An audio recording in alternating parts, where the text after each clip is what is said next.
আমি একটা কথা শুধু আপনাদের জন্য বলতে চাই।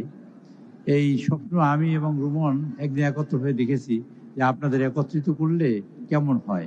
আপনারা তো ভিন্ন ভান্ডে বিচ্ছিন্ন আছেন। আমি এই কথাটা মাননীয় প্রধানমন্ত্রীর সাথে যখন কথা বলি, তখন তিনি লন্ডনে। আমার অনেক আগেই তিনি ভেবে রেখেছিলেন যে যারা শহীদ হয়েছেন, সেই শহীদ পরিবার এবং যারা জুলাই যুদ্ধে আহত হয়েছেন, সেসব আহত পরিবারের লোকজনের জন্য কি করা যায় তার চিন্তা তিনি ওখানে বসেই করেছিলেন, আমাদের চিন্তার আগেই। কাজে আজকে আপনারা অনেক ভাগ্যবান যারা আপনারা এখানে একত্রিত হয়েছেন। আপনারা একটি জুলাই যুদ্ধ অথবা একটা দিন 5ই আগস্ট, এটা কোনো ইতিহাস অথবা এটা ক্যালেন্ডারের কোনো দিন নয়।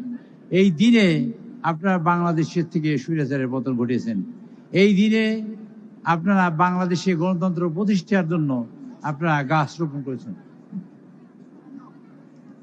এই দিন হলো সেই দিন যেদিন বাংলাদেশ গণতান্ত্রিক অভিযাত্রা শুরু করবে। সেই অভিযাত্রা শুরুর গাছটি লাগিয়েছেন আপনারা। আপনারা আজকের এই অনুষ্ঠানে বসে আপনারা প্রত্যাশা করছেন, মাননীয় প্রধানমন্ত্রী এখানে এসেছেন, আমাদের বাজেট দিয়েছেন। আপনারা বাজেট পাওয়ার পরে আপনারা সন্তুষ্ট কিনা, আপনারা একটু জোরে যদি এই কথাটা বলেন তাহলে আমরা খুশি হব। আপনারা সন্তুষ্ট কিনা এই বাজেটে? আপনারা সন্তুষ্ট? এই বাজেটে সন্তুষ্ট এই কারণে আপনাদের গণমানুষের জন্য যা করা দরকার তাই বাজেটে আসছে। আমাদের শহীদ যারা পরিবার আছেন এবং শহীদ যারা জুলাই যোদ্ধা আছেন, সেই সকল জুলাই যোদ্ধাদের যার পুনর্বাসন হয় তার জন্য প্রয়োজনীয় ব্যবস্থাই করা আছে এবং বাকি প্রয়োজনীয় ব্যবস্থা মাননীয় প্রধানমন্ত্রী গ্রহণ করবেন।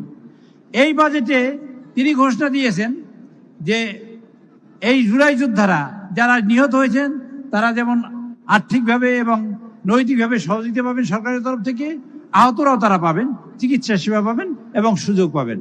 এবং এই ব্যবস্থা এই সরকার তার সকল শক্তি দিয়ে তিনি করবেন।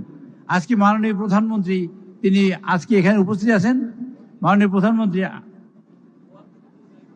প্রধানমন্ত্রী আপনাকে উদ্দেশ্য করে বলতে চাই, আপনার সামনে যারা বসে আছেন এই দেশের সব সাহসী সন্তানরা এইখানে জুলাই যুদ্ধে তারা সব আপনার সামনে বসে আছেন।